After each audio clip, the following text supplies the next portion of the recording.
Every day, the world wakes up to news of privacy, demanding attention.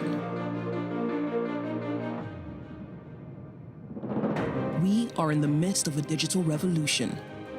The questions, the laws, the consequences keep coming. But our mission remains the same. We must adapt and change as our work is tested and retested on an almost daily basis. We believe in the power of sharing ideas, experience, and knowledge, which calls us together to learn from our diverse community, to explore the full spectrum of privacy. We gather to answer the call.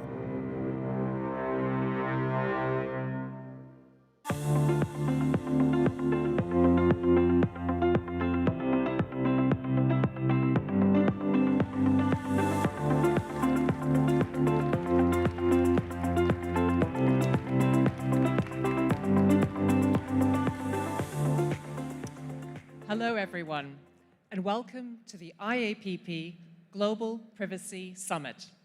My name is Vivienne Arts, and I have the honor of serving as the 2022 Chair of the IAPP Board of Directors. And hello, I am Patrice Ettinger.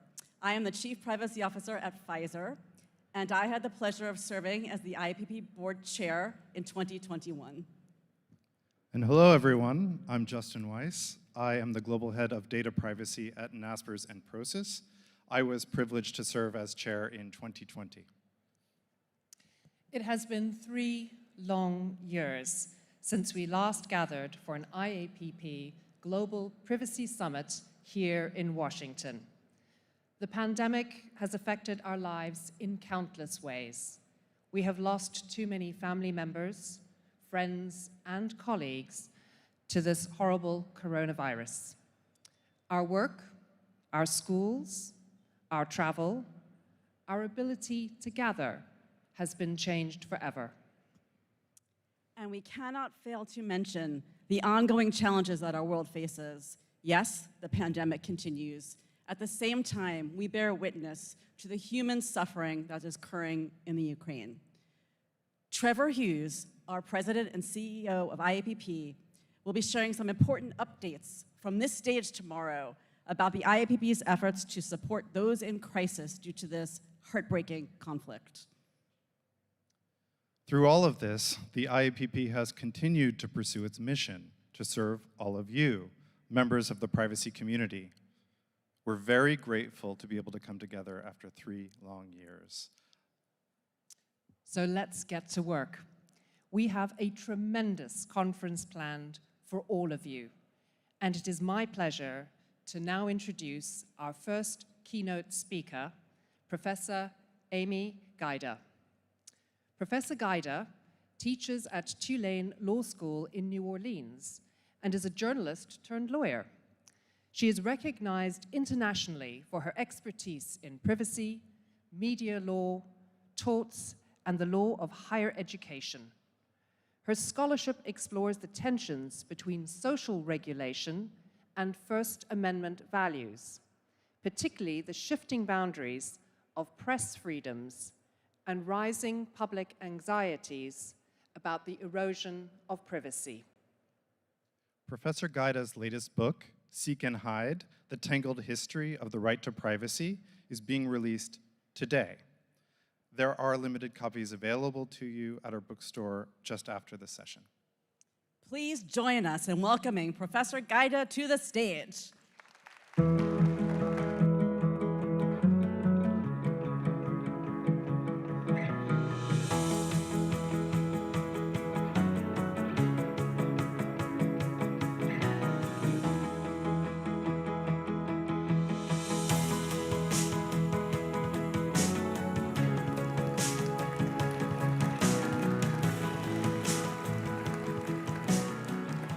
Hi, everyone. I'm absolutely delighted to be here. And I'm here because I wanted to introduce you, to reintroduce you really, to a man you surely already know. It's Louis Brandeis, this man. Louis Brandeis is famous in privacy circles for a lot of reasons. He co-wrote with Sam Warren The Right to Privacy, the Harvard Law Review article from 1890 that laid the groundwork for much of our privacy law today. He had offered a powerful, stinging, and nation-changing dissent in the Olmstead wiretapping case that today gives us privacy protections against police investigations and so much more. We know a lot about Brandeis and the way he influenced our privacy interests. But what isn't as well known is the way that certain privacy interests influenced him. And that's what I want to share with you today. 3 examples of the sorts of things that stirred privacy concerns in this father of sorts of American privacy. 3 stories that you may not have heard before. And I'll do this in pictures for 2 reasons. First, because visual images motivated Brandeis and his co-author Warren in a big way. Visuals show the technology in play at the time they wrote The Right to Privacy and beyond. And these images will help explain precisely why people were so worried about privacy back then. Second, because if you're like me, some of these images, some of the stories that go with the images might surprise you because of the power of the invasions. First, this. This is an image from a book titled Cape Cod Folks, published in 1881. It's a sketch of Grandpa Fisher, a character who is hopelessly weak, confused, and defenseless. Here, he's dyeing his scraggly gray hair black so that he might look like a man of 30, only to end up, in the author's assessment, neither old nor young, human nor inhuman. Trouble was that Grandpa Fisher was a real person. He really looked like this. This hair dyeing thing really happened. And the author who wrote Cape Cod Folks had lived in this very real small town on Cape Cod, had worked as a teacher there, and had taken fastidious notes about her interactions with residents there. Cape Cod Folks was a true expose of small town life, the day's reality television, so to speak. But there were no stars here. One woman died. The official cause of her death was consumption, but everybody knew what had really killed her: the unpleasant notoriety forced upon her by that book, as her doctor put it. Louis Brandeis, relatively brand new attorney, handled the case not on her behalf or her family's behalf, but on behalf of the publisher. What's important here, though, is that Brandeis argued, in effect, that this was indeed an invasion of Grandpa Fisher's privacy, along with all of the others. It's just that this sort of privacy invasion didn't yet exist in law, he argued.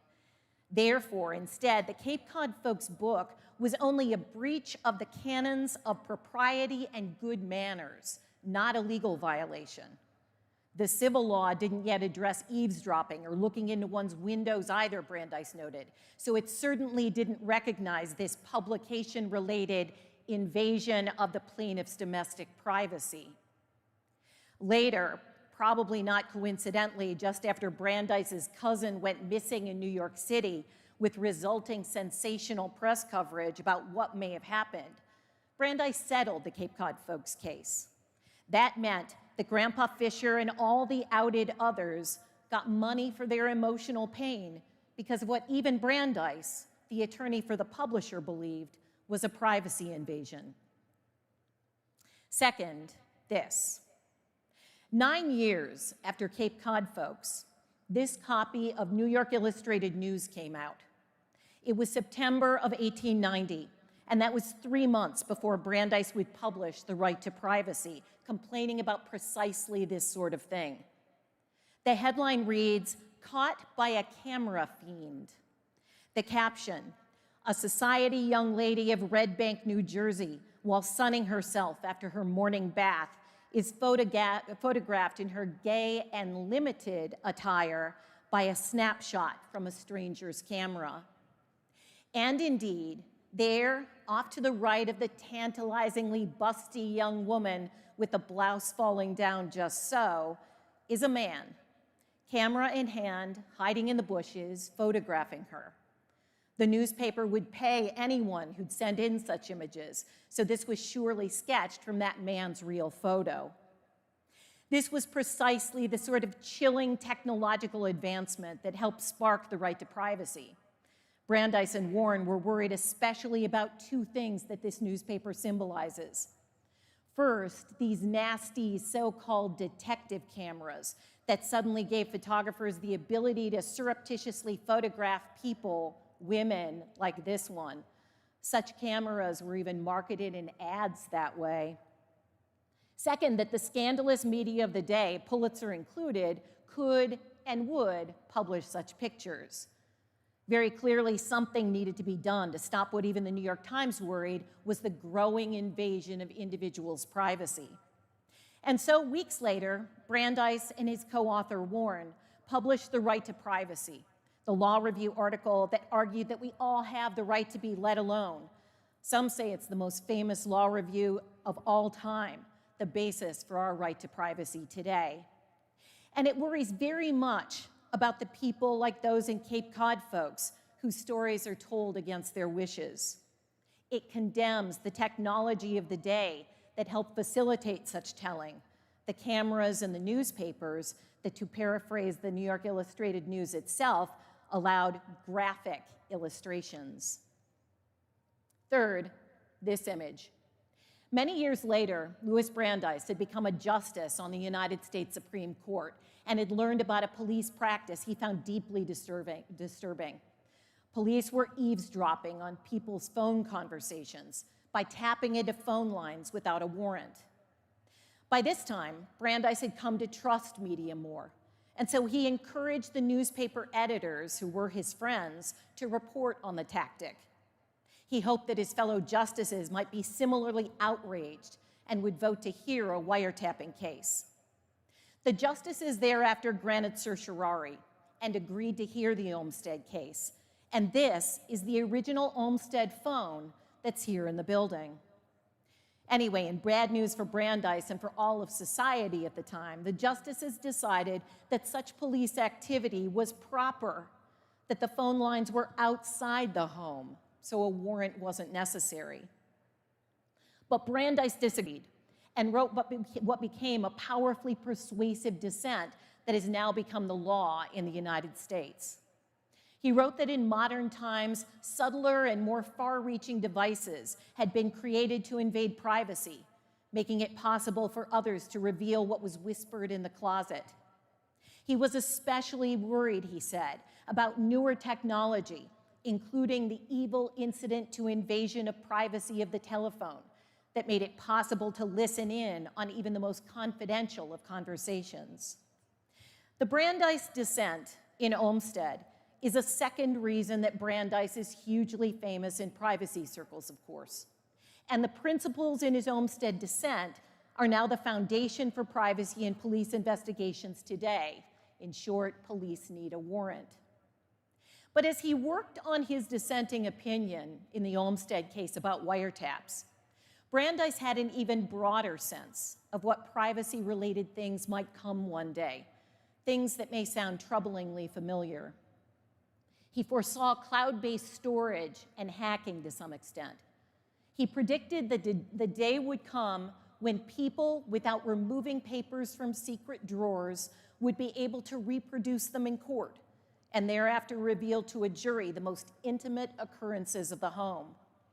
And he'd been just as worried about radium and photography and the developing power of television to peer back into a house to learn its secrets. And maybe even advances in the psychic and related sciences that could allow others to explore a man's unexpressed beliefs, thoughts, and emotions. But his in-the-present law clerk urged him to scratch all that from his dissenting opinion as very obviously impossible.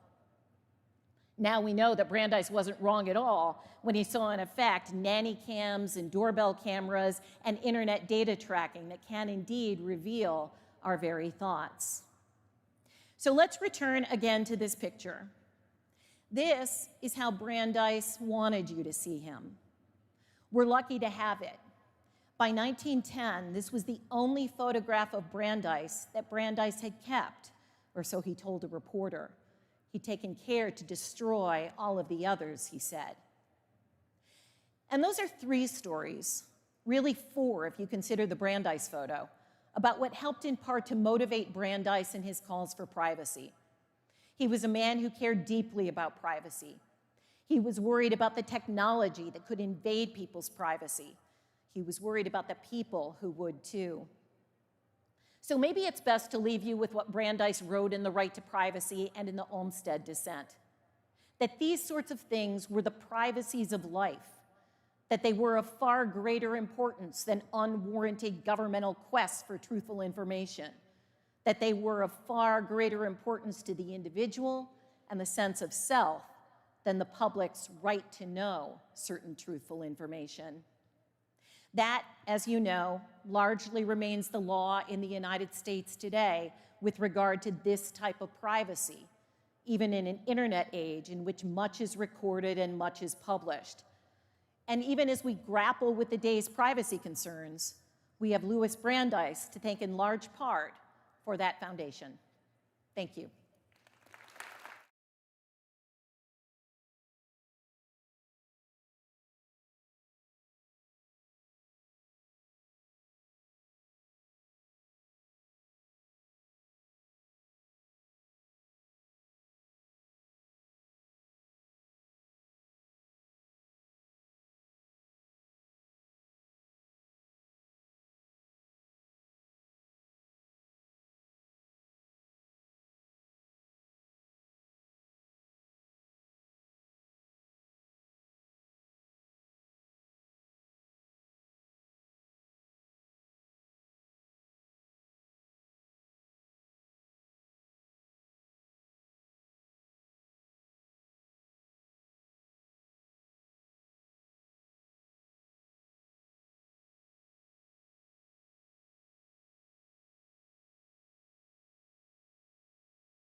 Thank you, Malcolm. That was great, and some great takeaways from that talk there. My name's Stephen Reynolds. I'm a partner at Baker McKenzie and a member of the IAPP Board of Directors. Our next speaker and final speaker this evening was sworn in as the chair of the Federal Trade Commission on June 15th, 2021. Prior to becoming head of the FTC, she was an associate professor of law at Columbia Law School, and she also previously served as counsel to the U.S. House Judiciary Committee's Subcommittee on Antitrust, Commercial, and Administrative Law, legal advisor to FTC Commissioner Rohit Chopra, and legal director at the Open Markets Institute. Joining us for her first public address focused on privacy issues as FTC Chair, please welcome to the stage Lina Khan.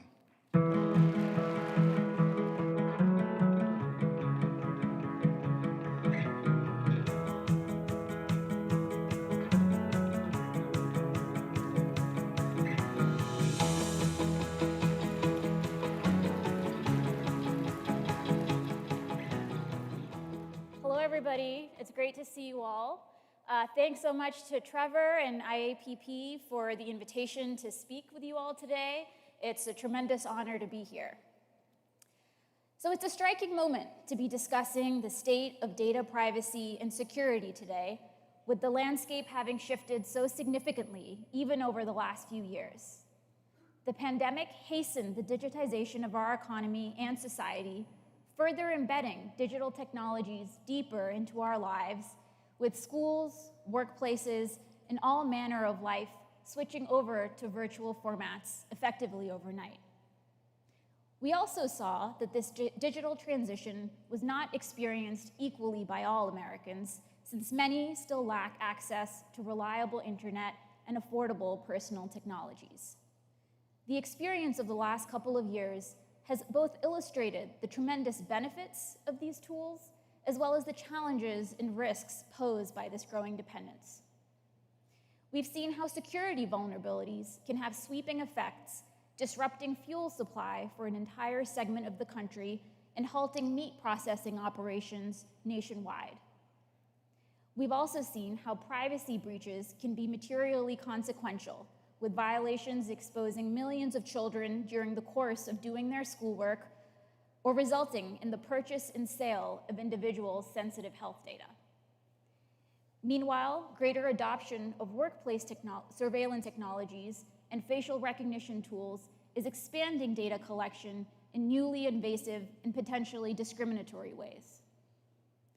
Americans are aware of the stakes and the potential hazards. One survey showed that close to 2/3 of Americans believe that it is no longer possible to go through daily life without companies collecting data about them, while over 80% feel that they have meager control over the data collected on them and believe that the risks of data collection by commercial entities outweigh the benefits. Against this backdrop, the Federal Trade Commission is charged with ensuring that our legal tools and our approach to law enforcement keep pace with market developments and business practices. With its long-standing expertise in how companies collect and deploy Americans' data, along with its unique combination of enforcement, policy, and research tools, the FTC is especially well-suited to this task. In my remarks today, I will offer a few observations about the new political economy of how Americans' data is tracked, gathered, and used, identify a few ways that the Federal Trade Commission is refining its approach in light of these new market realities, and lastly, share some broader questions that I believe these realities raise for the current frameworks we use for policing the use and abuse of individuals' data. Concerns about Americans' privacy has long preceded the digital age.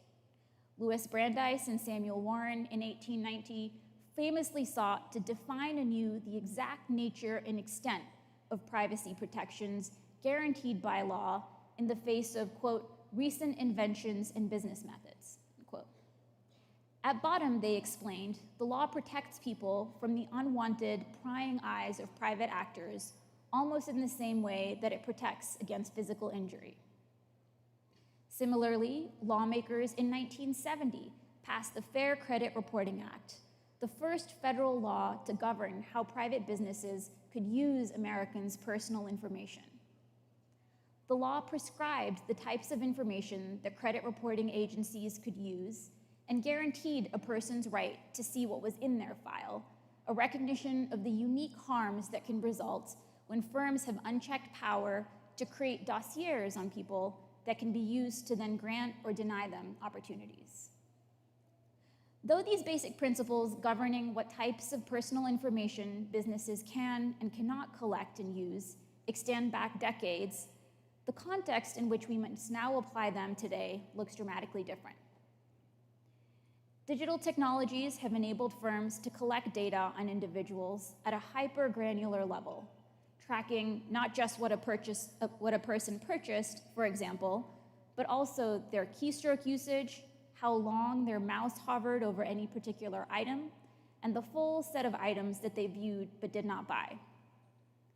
As people rely on digital tools to carry out a greater portion of daily tasks, the scope of information collected also becomes increasingly vast, ranging from one's precise location and full web browsing history to one's health records and complete network of family and friends. The availability of powerful cloud storage services and automated decision-making systems, meanwhile, have allowed companies to combine data across domains and retain and analyze it in aggregated form at an unprecedented scale, yielding stunningly detailed and comprehensive user profiles that can be used to target individuals with striking precision. Some firms, like weather forecasting or mapping apps, for example, may primarily use this personal data to customize service for individual users. Others can also market or sell this data to third-party brokers and other businesses in ancillary or secondary markets that most users may not even know exist. Indeed, the general lack of legal limits on what types of information can be monetized has yielded a booming economy built around the buying and selling of this data. This has let firms provide services for $0 while monetizing personal information, a business model that seems to incentivize endless tracking and vacuuming up of users' data. Indeed, the value that data brokers, advertisers, and others extract from this data has led firms to create an elaborate web of tools to surveil users across apps, websites, and devices. As one scholar has noted, today's digital economy represents probably the most highly surveilled environment in the history of humanity. While these data practices can enable services and forms of personalization that could in some instances be benefiting users, they can also enable business practices that harm Americans in a host of ways. For example, we've seen that firms can target scams and deceptive ads to consumers who are most susceptible to being lured by them. They can direct ads in key sectors like health, credit, housing, and the workplace based on consumers' race, gender, or age, engaging in unlawful discrimination. Collecting and sharing data on people's physical movements and online activity, meanwhile, can endanger them, enabling stalkers to track them in real time. And failing to keep sensitive personal information secure can also expose users to hackers, identity thieves, and cyber threats.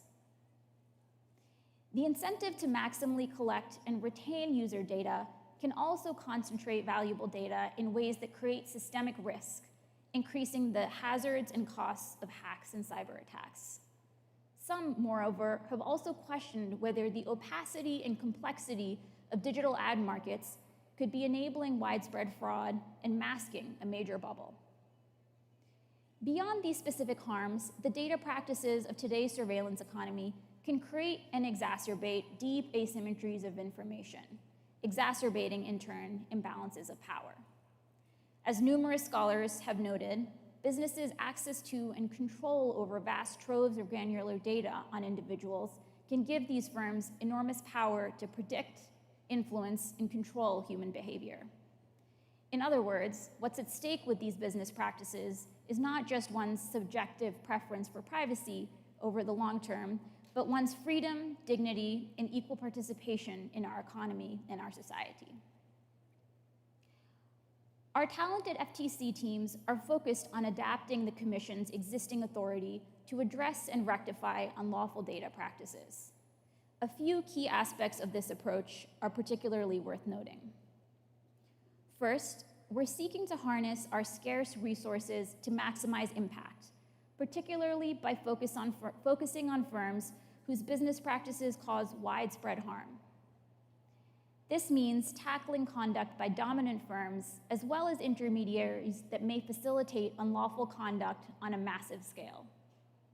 For example, last year, the Commission took action against OpenX, an ad exchange that handles billions of advertising requests involving consumer data, and the company was alleged to have unlawfully collected information from services directed at children.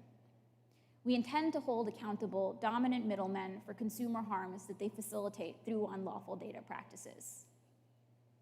Second, we are taking an interdisciplinary approach, assessing data practices through both a consumer protection and competition lens.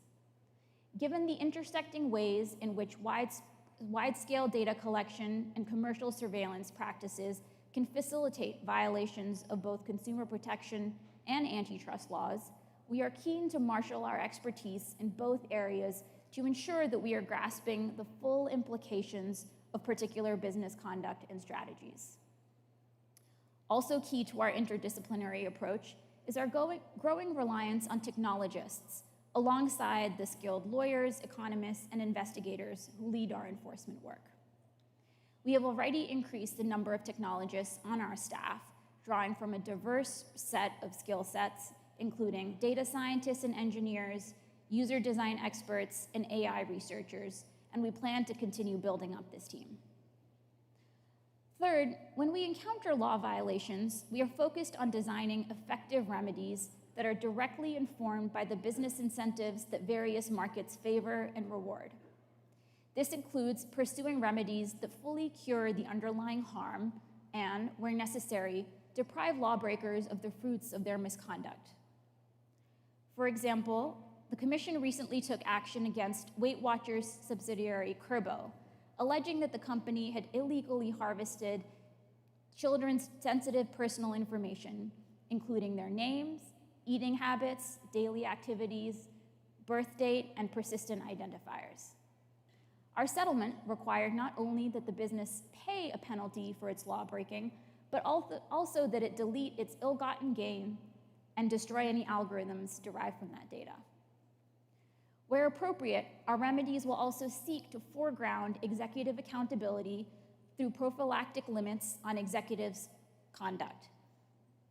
In our action against SpyPhone, for example, the FTC banned both the company and its CEO from the surveillance business, resolving allegations that they had been secretly harvesting and selling real-time access to data on a range of sensitive activity.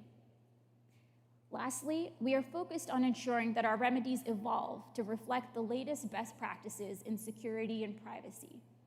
In our recent action against Cafe Press, for example, our settlement remedied an alleged breach by requiring the use of multi-factor authentication, reflecting the latest thinking in secure credentialing. Even without a federal privacy or security law, the FTC has for decades served as a de facto enforcer in this domain, using Section 5 of the FTC Act and other statutory authorities to crack down on unlawful practices. No doubt, we will continue using our current enforcement tools to take swift and bold action. The realities of how firms surveil, categorize, and monetize user data in the modern economy, however, invites us to consider how we might need to update our approach further yet. First, the Commission is considering initiating a rulemaking to address commercial surveillance and lax data security practices. Given that our economy will only continue to further digitize, market-wide rules could help provide clear notice and render enforcement more impactful and efficient. Second, I believe we need to reassess the frameworks we presently use to assess unlawful conduct. Specifically, I am concerned that the present market realities may render the notice and consent paradigm outdated and insufficient. Many have noted the ways that this framework seems to fall short, given both the overwhelming nature of privacy policies and the fact that they may very well be beside the point. When faced with technologies that are increasingly critical for navigating modern life, users often lack a real set of alternatives and cannot reasonably forego using these tools. Going forward, I believe we should approach data privacy and security protections by considering substantive limits rather than just procedural protections, which tend to create process requirements while sidestepping more fundamental questions about whether certain types of data collection and processing should be permitted in the first place. The central role the digital tools will only continue to play invites us to consider whether we want to live in a society where firms can condition access to critical technologies and opportunities on users having to surrender to commercial surveillance.